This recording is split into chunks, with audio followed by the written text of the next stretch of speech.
जी हाँ, युद्ध कोरोना के विरुद्ध। और शुरुआत करते ही सबसे बड़ी खबर आपके सामने रख दे रहे हैं। गुरुग्राम के फोर्टिस अस्पताल, जिसका सवाल था कि वहां पर ऑक्सीजन की उपलब्धता अब समाप्त होने के नजदीक है, वहां ऑक्सीजन के टैंकर पहुंचे। भिवाड़ी प्लांट से ये टैंकर पहुंचे हैं। आज शाम हॉस्पिटल में ऑक्सीजन की कमी हो गई थी, यानी हर कहीं जहां जहां से आवाज लग रही है वहां पर अब ऑक्सीजन की पहुंचनी शुरू हो गई है।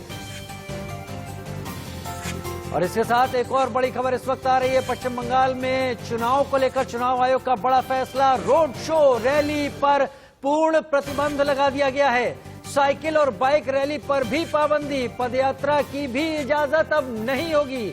जनसभा होंगी लेकिन 500 से ज्यादा लोग किसी हालत में नहीं होंगे। सोशल डिस्टेंसिंग का सख्ती से पालन करना पड़ेगा। लेकिन इस बीच तमाम राजनीतिक दल भी अब ऐसा लगता है कि एक तरीके से एक लाइन पर चलते नजर आ रहे हैं और अपनी तरफ से अपनी रैलियों को, सभाओं को रद्द कर रहे हैं। बढ़ते हैं आगे, बात मुंबई की करते हैं, जहां पर ऑक्सीजन की किल्लत को दूर करने के लिए मुस्लिम समाज भी आगे बढ़ा और मस्जिद से ऑक्सीजन की सप्लाई की जा रही है। पूरी जानकारी शिवानी मिश्र के जरिए।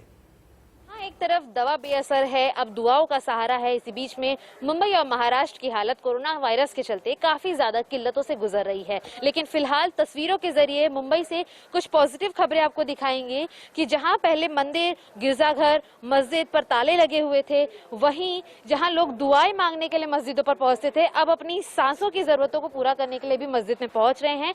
जहां फिलहाल लॉकडाउन के चलते बढ़ रहे कोरोना केसेस के चलते मस्जिदों पर भी ताला लगा था। अब साफ पढ़ पाएंगे कि कोरोना वायरस की वजह से मस्जिद बंद है, मेहरबानी करके नमाज घर पे अदा करें। तो यानी कि नमाज तो घर पर अदा हो जाएगी, लेकिन इसके अलावा मस्जिद के अंदर क्या है वो आपको यहाँ की तस्वीरों के जरिए दिखा दें कि ऑक्सीजन सिलेंडर्स को अब मस्जिदों के ट्रस्टियों द्वारा लोगों तक पहुंचाया जा रहा है। जिस तरह से लगातार इंडिया न्यूज की खबर पर आपको पता चल रहा है कि किस तरह से ऑक्सीजन की कमी के चलते एक हाहाकार की स्थिति फिलहाल पूरे न सिर्फ महाराष्ट्र में बल्कि संपूर्ण देश भर में है। तो आखिर ये सिलेंडर्स लोगों तक कैसे पहुंचते हैं, इसकी पूरी प्रक्रिया क्या है, ये यहाँ के ट्रस्टीज से जानने की कोशिश कर। मैं यहाँ का मस्जिद का प्रेसिडेंट हूँ और ये मस्जिद हमारी 70 साल से काम कर रही है, लोगों की खिदमत भी कर रही है। हमारे इधर इंफ्रास्ट्रक्चर में आप देखें, स्कूल भी है, मदरसा भी है, जूनियर कॉलेज भी है। तो हम लोग कम्युनिटी को ये करते हैं sir, not only one Muslim community but being a secular, सभी लोगों के लिए हम लोग खिदमत करने के लिए तैयार हैं इधर। ऑक्सीजन की कमी हर कहीं है। सवाल सबसे बड़ा यह है कि अगर हमारा उत्पादन ज्यादा है तो ऑक्सीजन की मांग कम होने के साथ साथ एक कमी क्यों पैदा हुई। खैर, इस पर तमाम जगह कोशिश की जा रही है और हमारे साथ कॉलर लगातार जुड़ रहे हैं। दो हमारे साथ खास मेहमान भी जुड़े हुए हैं। लेकिन इस बीच बड़ी खबर एक सामने आ रही है, महाराष्ट्र से आई है ये कि कोरोना का कोहराम लगातार महाराष्ट्र में जारी है। 24 घंटे में 67,013 नए मामले सामने आए। 568 लोगों की कोरोना से मौत हो गई है। ये महाराष्ट्र से खबर निकलकर सामने आ रही है। कॉलर मुनीश हमारे साथ इस वक्त महेंद्रगढ़ हरियाणा से इस वक्त जुड़ गए हैं। मुनीश, आप सीधे सवाल पूछे, हमारे दोनों डॉक्टर्स इस वक्त हमारे साथ जुड़े हुए हैं। मुनीश,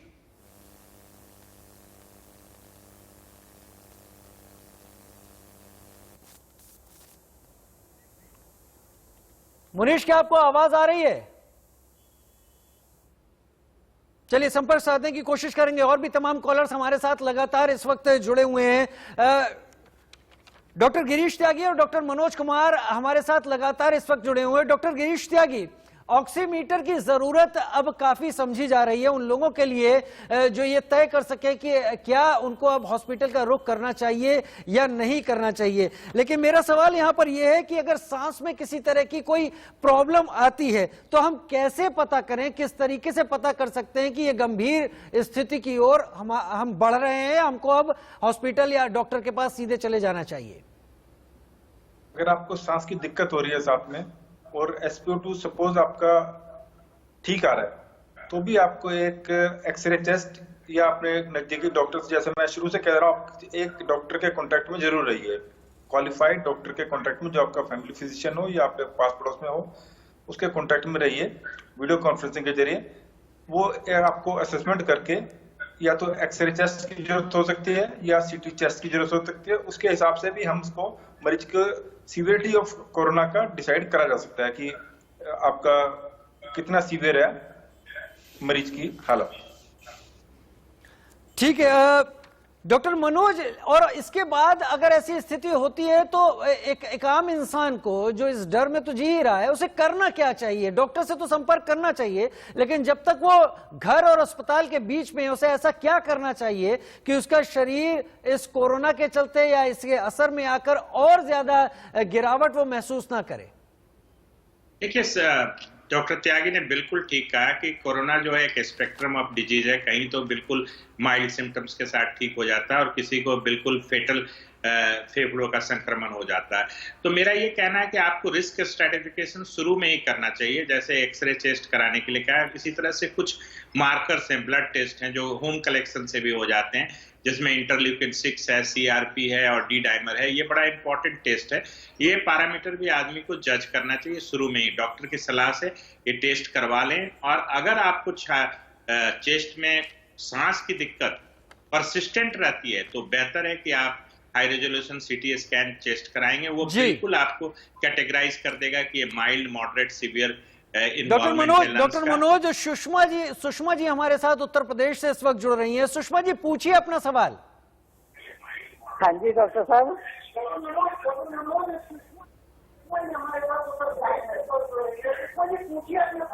हाँ जी डॉक्टर साहब।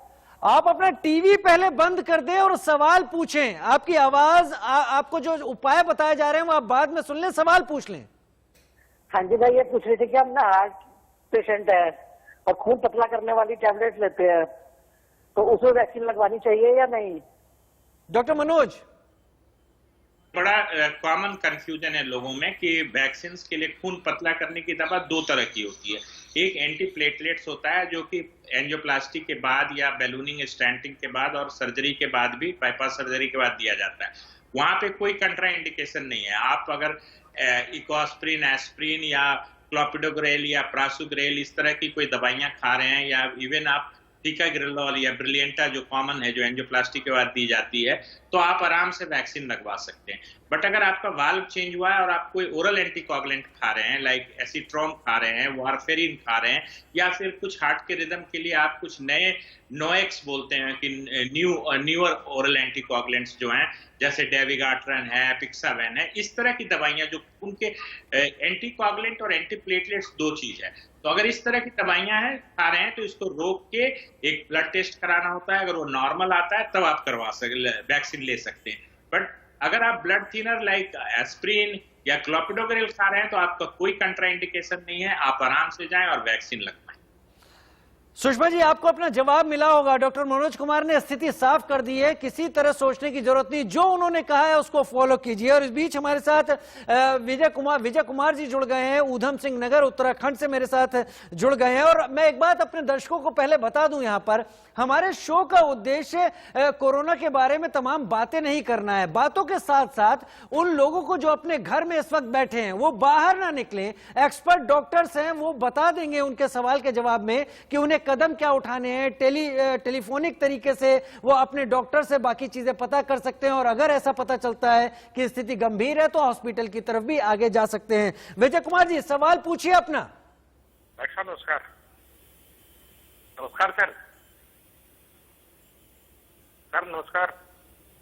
नमस्कार सर, मैं ये जो है मेरा ये सुशीला तिवारी है सर, हल्द्वानी में। करीब 7-8 साल से सर मेरा इलाज चल रहा।